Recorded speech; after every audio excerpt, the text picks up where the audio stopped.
भाव और श्रद्धा है कि हाँ यही है पांचवें अवतार भगवान के, कोई शंका नहीं। इसलिए अनुभव है, हम झांकी नहीं कहेंगे इसको, अनुभव है। और मैंने मेरी कथा में जो ये चालू किया ना, इसका कारण है मैं भगवान के चरित्र को आपके हृदय तक पहुंचाना चाहता हूँ। इसीलिए मैंने ये सारी परंपरा कथा में लाई और चालू कर दिया, संगीत भी और ये सब अनुभव, कि जो भगवान को मानते हो तो पूरा पूरा मान जाओ, पूरा पूरा अनुभव करो भगवान को, आपके हृदय तक पहुंचाना था। इसलिए सारा ये मैंने चिंतन किया। तो इसीलिए पांचवें अवतार में एक भक्त आता है कमलाधेन, एक गरीब ब्राह्मण,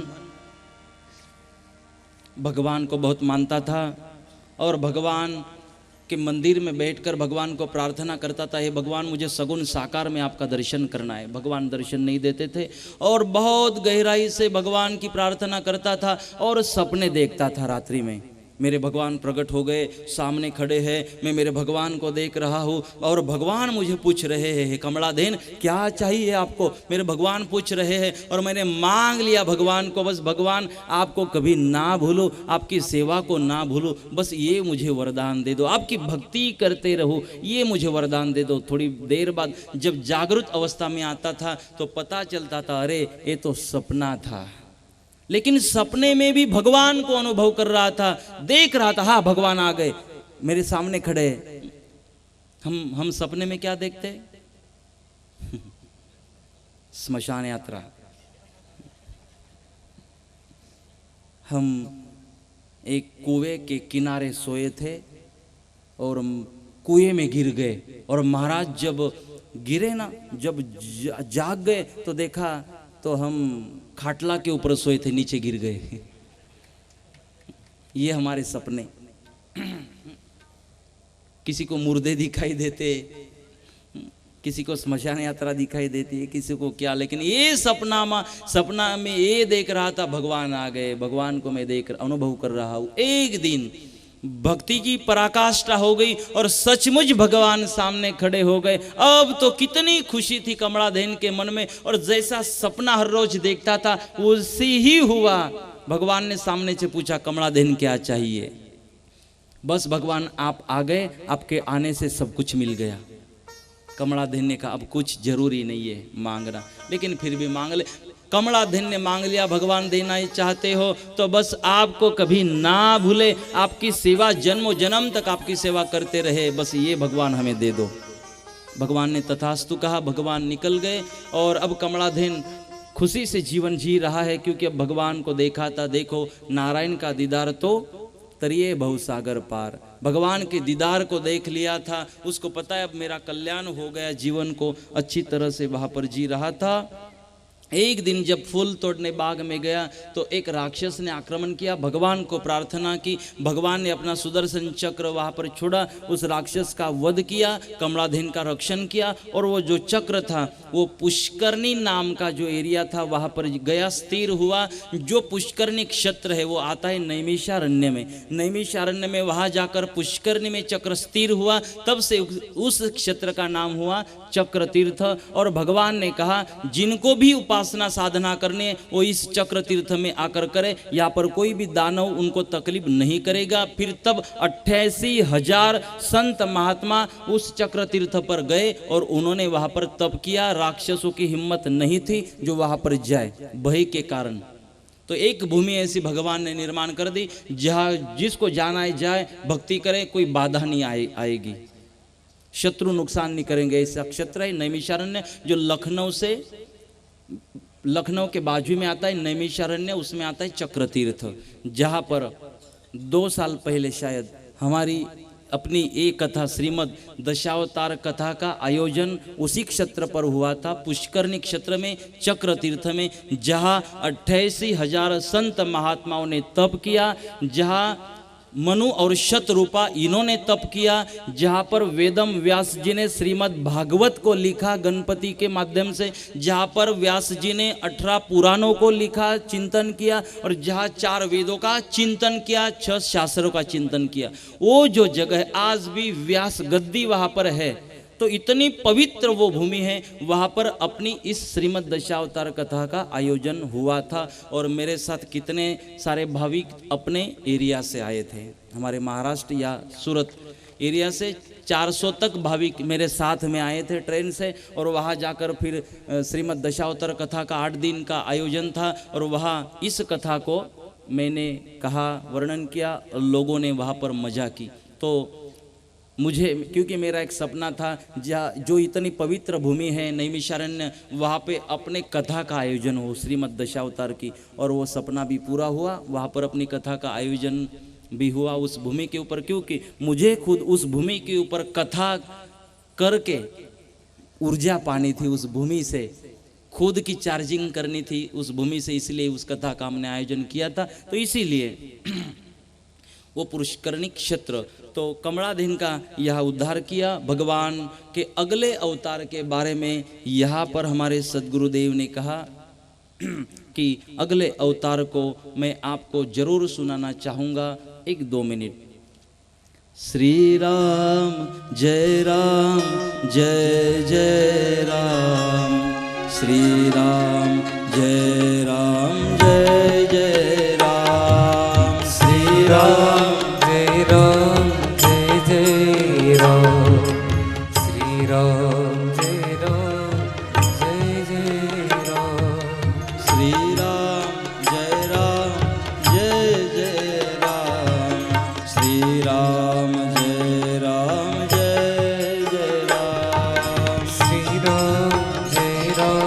जय जय राम, श्री राम जय जय राम, श्री राम जय जय राम, श्री राम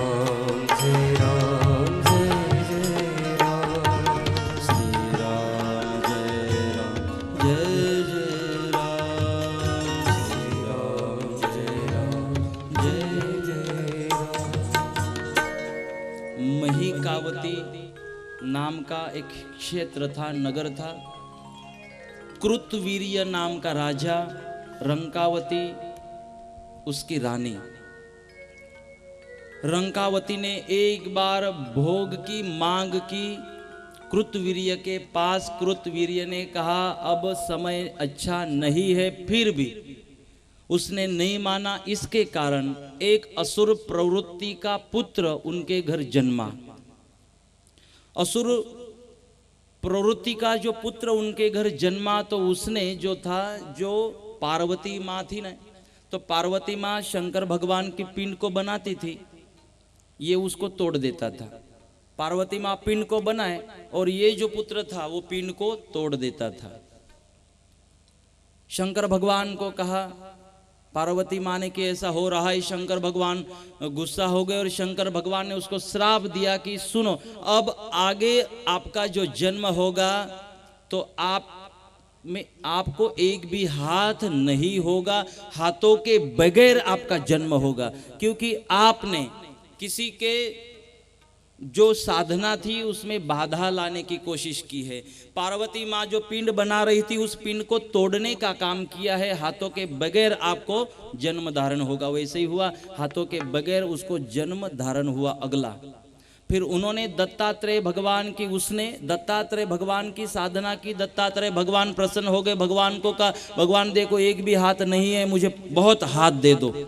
तो सहस्र हाथ उसको भगवान ने, दत्तात्रेय भगवान ने दे दिए। तब से इसका नाम हुआ सहस्रार्जुन। अब हाथ नहीं थे ना, तब भी तकलीफ करता था सबको। अब तो 1000 हाथ मिले, अब शांति से बैठेगा। इतना तकलीफ करना चालू कर दिया सबको और सब त्रस्त हो गए। भगवान के पास गए, भगवान कुछ तो करे, सहस्रार्जुन बहुत ही तकलीफ कर रहा है। तब भगवान ने कहा, मेरे अगले अवतार का समय यहाँ पर हो चुका है। जमदग्नि और रेणुका तप कर रहे हैं, हमने उनको आशीर्वाद दिया है। अब अगला अवतार हम आपके यहाँ प्रकट करेंगे। जमदग्नि और रेणुका को हमने वरदान दे दिया है, क्योंकि देखो रेणुका और जमदग्नि तप कर रहे थे, जप कर रहे थे, इसीलिए वहां पर भगवान ने जन्म धारण किया। इसलिए भगवान जैसे पुत्र को प्रहलाद जैसे पुत्र को अगर जन्म देना हो तो दोनों ने तप को करना, भक्ति को करना, भगवान को मानना, धर्म की सेवा करना बहुत जरूरी है। रेणुका जमदग्नि के घर समय बीतता गया और एक मुहूर्त भगवान ने देखा और उस दिन भगवान ने अपना अगला अवतार वहां पर जमदग्नि और रेणुका के घर भगवान प्रकट हो गए। उसी भगवान को हम कहते हैं परशुराम भगवान। भगवान ने अपना अगला अवतार वहां पर प्रकट किया जमदग्नि रेणुका के घर। बोलिए परशुराम भगवान की जय। जमदग्नि और रेणुका, इनको वसु, विश्वावसु, रुद्रभानु और बृहत्कर्ण, ये 4 लड़के भी हुए और परशुराम 5 भाई।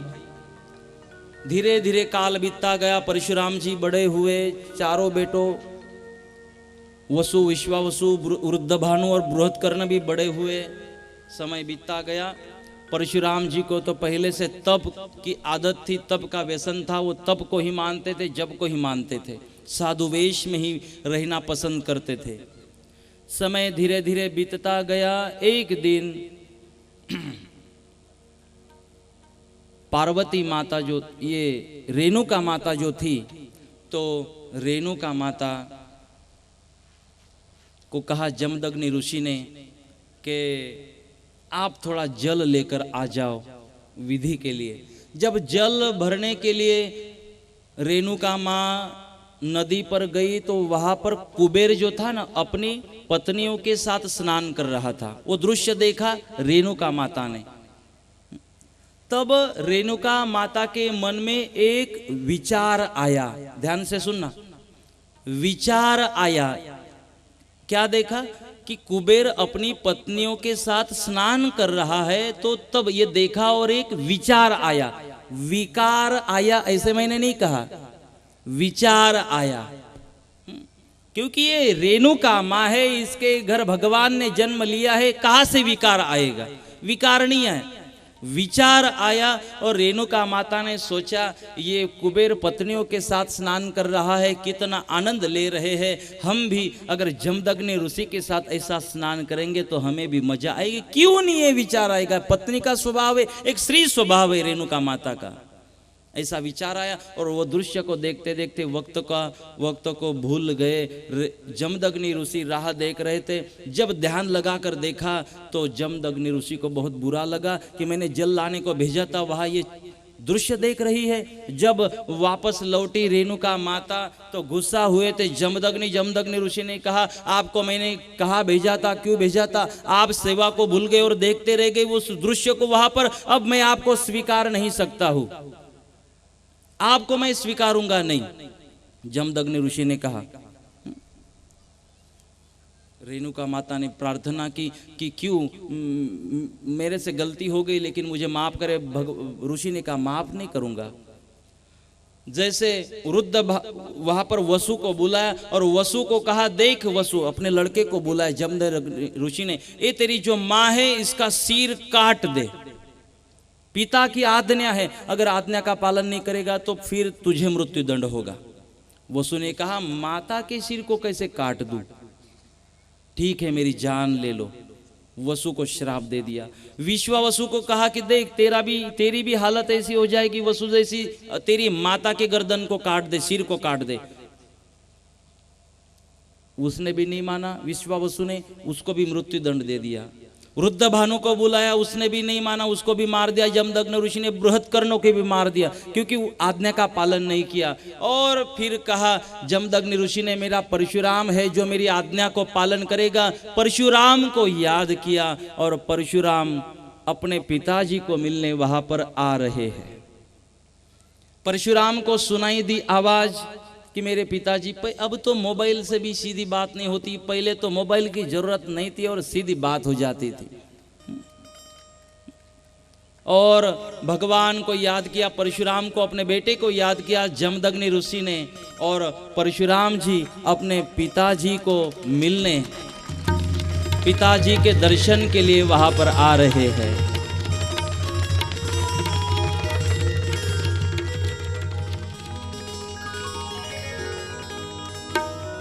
जमदग्नि ऋषि ने देखा मेरा पुत्र आ रहा है, जमदग्नि ऋषि खुश हो गए और जमदग्नि ऋषि ने कहा कि हे परशुराम, कितनी आपने आपकी तबीयत को खराब कर दिया। परशुराम ने कहा तबीयत पर मत जाओ पिताजी,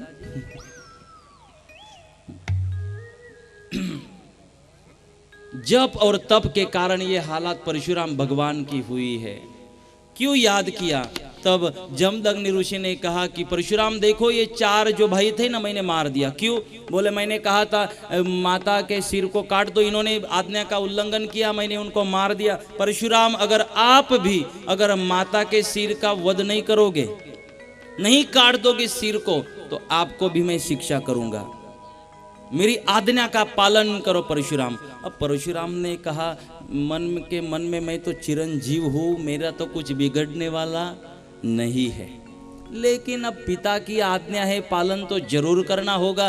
परशुराम ने कहा धर्म संकट में तो थोड़ा आ गए, लेकिन थोड़ा चिंतन किया और कहा ठीक है पिताजी, आपकी आज्ञा का पालन होगा, तो काट दे तेरी माता की गर्दन। ऐसे परशु को उठाया और रेणुका माता के सिर के ऊपर प्रहार किया।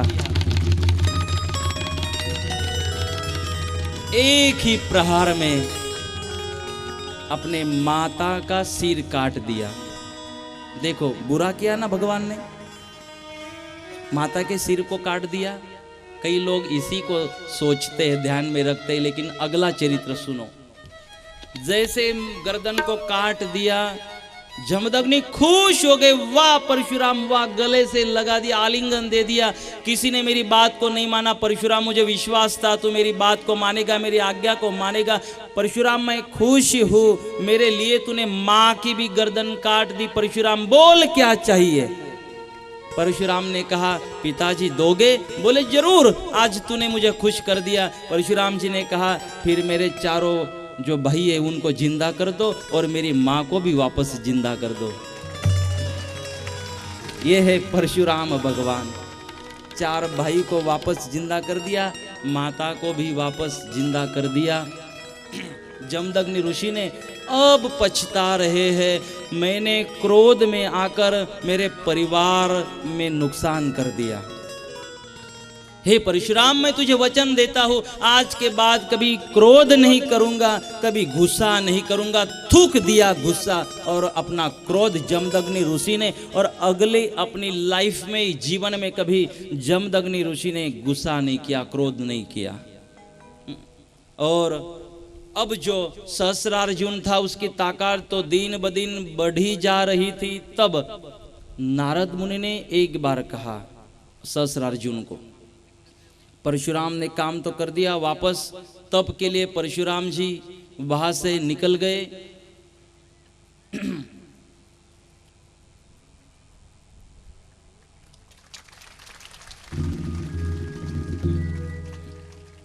इस कथा में भी परशुराम जी बहुत बड़ा पुरुषार्थ किया है।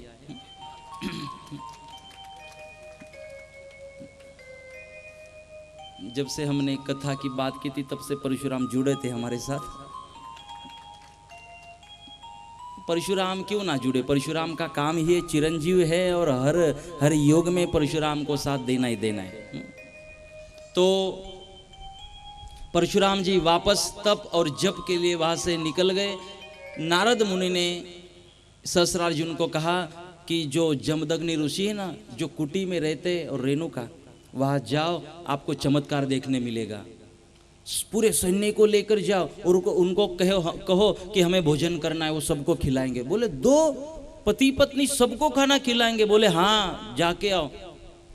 जब पूरे सैन्य को लेकर गया, हम स्नान करके आते हैं, क्या भोजन की तैयारी होगी, व्यवस्था होगी? जमदग्नि ऋषि ने कहा जरूर हो जाएगी। जैसे स्नान करके वापस आए तो पूरी व्यवस्था हो चुकी थी, सबको पंच पकवान का भोजन भी कराया दोनों ने। बोले आप दोनों ने मिलकर कैसे ये सब कुछ किया? इतनी बढ़िया व्यवस्था कब बनाया और कैसे किया आपने? उन्होंने कहा जमदग्नि ऋषि ने, ये जो कामधेनु है ना, कामधेनु को जो मांगे मिल जाता है, इसने सब कुछ किया, हमने नहीं। तो फिर आपको इसकी जरूरत क्या है, मुझे दे दो। सहस्रार्जुन ने कहा क्योंकि कामधेनु का मतलब क्या है? गौ माता।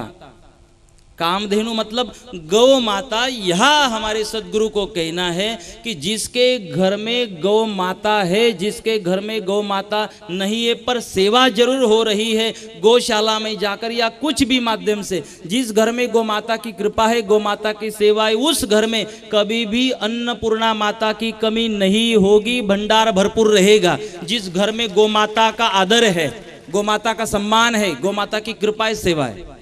गौ माता का मतलब है कामधेनु। जो मांगोगे कामधेनु, जो मांगो ना दे देती है, वैसे गौ माता जो चाहिए दे देगी आपको। सहस्रार्जुन ने कहा फिर आप तो दो ही हो, आपको क्या काम है, मेरा पूरा सैन्य है, मैं ले जाता हूँ, मुझे काम आएगी कामधेनु। लेकिन ऋषि ने कहा आप नहीं ले जा सकते हो, क्योंकि ये जहाँ पवित्रता है वहाँ ही रहती है, वहाँ उसकी कृपा होती है, आप नहीं ले जा सकते हो। इसका मतलब यहाँ पर जो सहस्रार्जुन नाम का कसाई था, उसके हाथों से बचाने की कोशिश यहाँ पर जमदग्नि ऋषि कर रहे हैं। इतना ही नहीं, सहस्रार्जुन के नाम का जो कसाई था उसने जबरदस्ती गौ माता को ले जाने की कोशिश की, ऋषि ने उसको मनाही की। इतना ही नहीं, गौ माता को बचाने के लिए जमदग्नि ऋषि ने अपने प्राण गवा दिए, बलिदान दे दिया। क्योंकि जमदग्नि ऋषि बीच में आ रहे थे तो सहस्रार्जुन नाम के कसाई ने जमदग्नि ऋषि के ऊपर प्रहार किए और वहां उनका वध कर दिया, लेकिन खुद का बलिदान दे दिया। लेकिन गौ माता को, कसाई को नहीं बेचा। ध्यान देना, कसाई जो है गौ माता को काटे जा रहा है, उसका कारण हम खुद है। कौन सा कसाई गौशाला को चलाता है, कौन सा कसाई घर में गौ माता को रखता है। गौ माता को तो हम रखते हैं, लेकिन जरूरत नहीं होती कसाई को बेच देते, इसलिए वो काट रहा है। जो गौ माता काटी जा रही है उसका कारण हम खुद है, हम बेच रहे हैं उनको। जमदग्नि ऋषि ने बचाई गौ माता की जान, खुद की जान दे दी। जैसे रेणुका माता ने देखा तो रेणुका माता भी सामने आ गई जान बचाने के लिए, लेकिन 21 बार घाव कर दिए सहस्रार्जुन ने।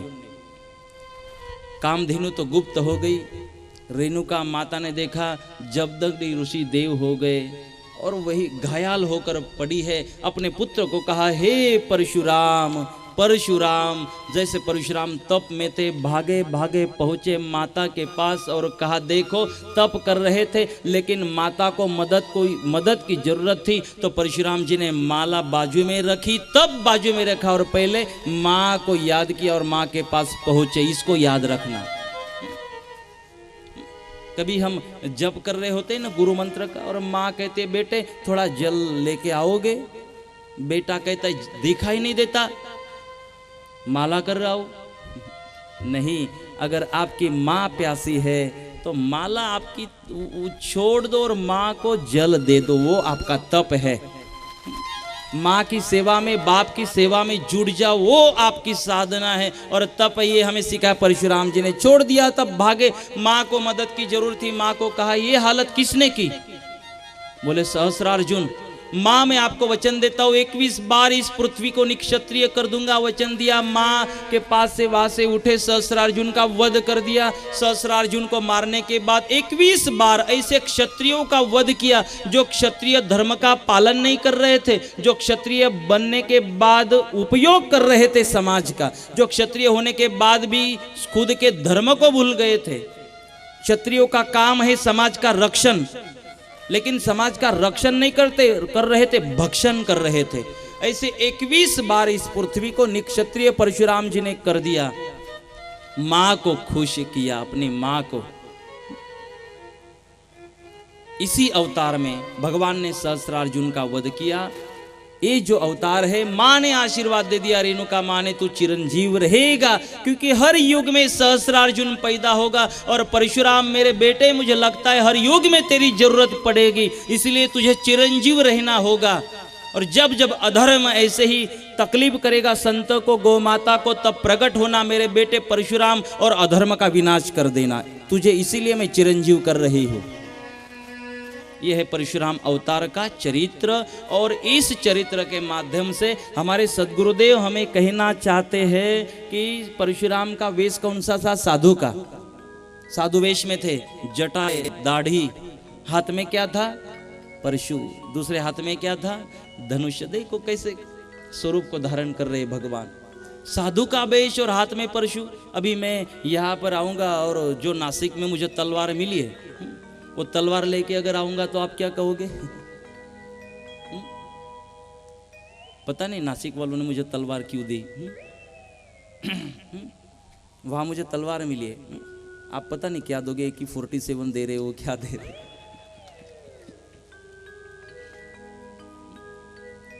ठीक है, दोगे तो रख लूंगा, नहीं भी दोगे तो नामस्मरण की जो तलवार मेरे पास है, साधना की तलवार मेरे पास। मुझे यही कहना था, अगर तलवार लेके मैं यहाँ तक आऊंगा क्या लगेगा आपको? अरे महाराज तलवार लेके, साधु है और तलवार लेके घूम रहे हाथ में।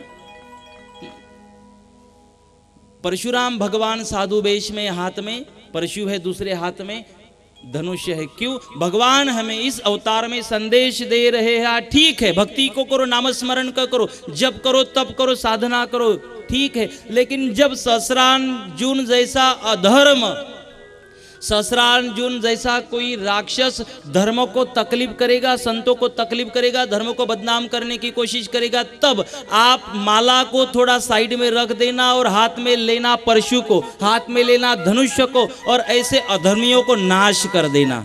ये भगवान को इस अवतार में संदेश देना था, इसलिए साधु वेश में भी शस्त्र हाथ में है।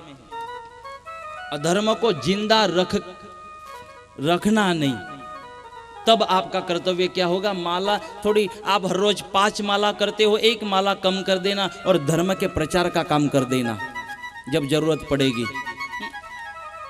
ये भगवान ने कहा, तो इसीलिए भगवान ने एक आत्मविश्वास धर्म को लिए जीने का, धर्म के लिए बलिदान देने का और धर्म के लिए जरूरत पड़ने पर हाथों में शस्त्र भी उठाने का एक संदेश हमें सबको दिया।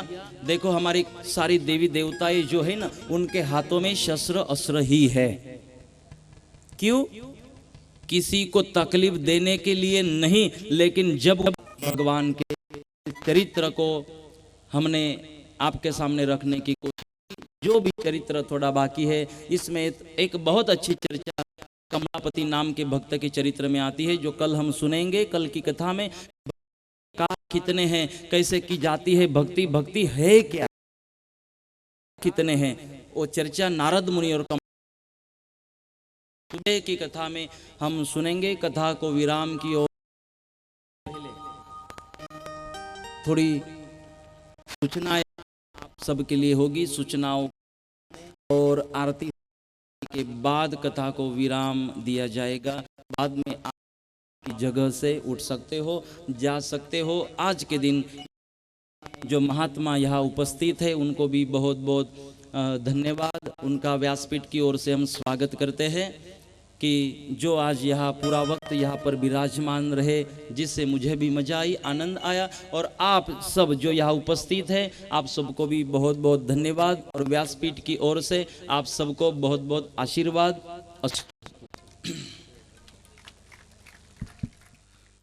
पूज्य महाराज श्री के श्री चरणों में नमस्कार। आज आपने बपोर पछीना सत्र में प्रहलाद चरित्र, वामन चरित्र, परशुराम चरित्र नो खूब सुंदर वर्णन अने प्रत्यक्ष दर्शन निहाળી अपनी जातने धन्यता अनुभवी, अने महाराजना स्वमुखेथी आ कथा जने सचरित्र सहित आपणे सांभळता होय एटली बधी आनंदनी लागणी आपणा हृदयमां अनुभवी, आपणा हृदयमां झांकी थई। खरेखर धन्यवाद छे आवा पूज्य महाराज श्री आपने वक्ता के मळ्या छे। अने अत्यारेना जे छेल्ला परशुराम चरित्र में महाराज श्रीए गायो अने दाननी वात करी, तो आपणा आ कार्यक्रम दरमियान पूज्य महाराज श्री गायोने चारो 8 दिवस रोजने माटे आपवामां आवे छे। कूतराने रोटला 2 महीना तक आपवामां आवशे। पक्षीने चण पण आपवामां आवे छे। कीड़ीने कीड़ियारो पूरवामां आवे छे। अने मांडवीमां आजीवन गायोनी तिथि आपणे केली छे।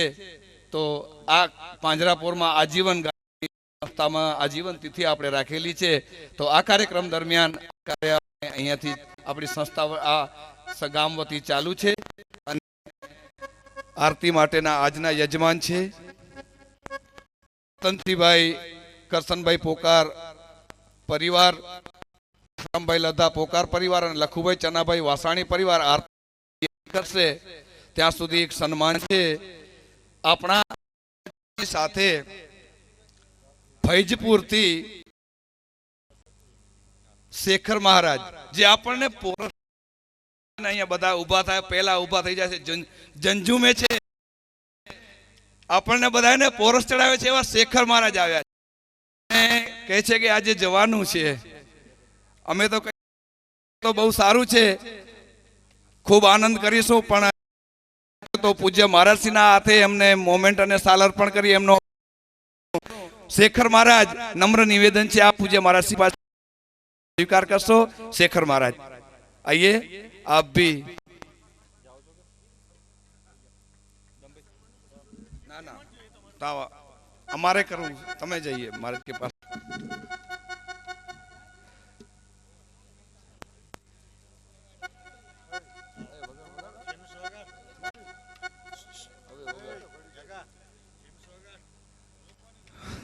पूज्य महाराज श्री शेखर महाराज નું સન્માન કરશે। બોલો સદગુરુ દેવ કી જય, નિષ્કલંકી નારાયણ ભગવાન કી। એવી જ રીતે રતનસિંહ બાપા રતનસિંહભાઈ કરશનભાઈ ભાવાણી મુંબઈથી પધાર્યા છે તેમનું પણ સાલથી સન્માન કરશું। રતનસિંહ બાપા આવશો આપ મહારાજશ્રીના હાથે આપનું પણ સન્માન કરશું। આપનો કિંમતી વખત આપી અને આપે અહીં પધારી અમોને કૃતાર્થ કર્યા છે આપનો ખૂબ ખૂબ આભાર છે। બાપા વડીલ શ્રી આપ શ્રી આવો અને મહારાજશ્રીના વરદસ્તે આપનું પણ સન્માન કરીશું સાલ અને મોમેન્ટથી।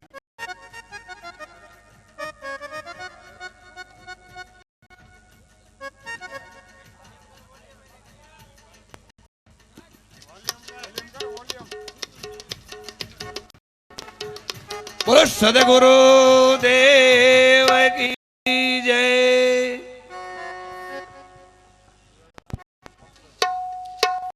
आप शेखर भाई बेस्ट मांगे छे।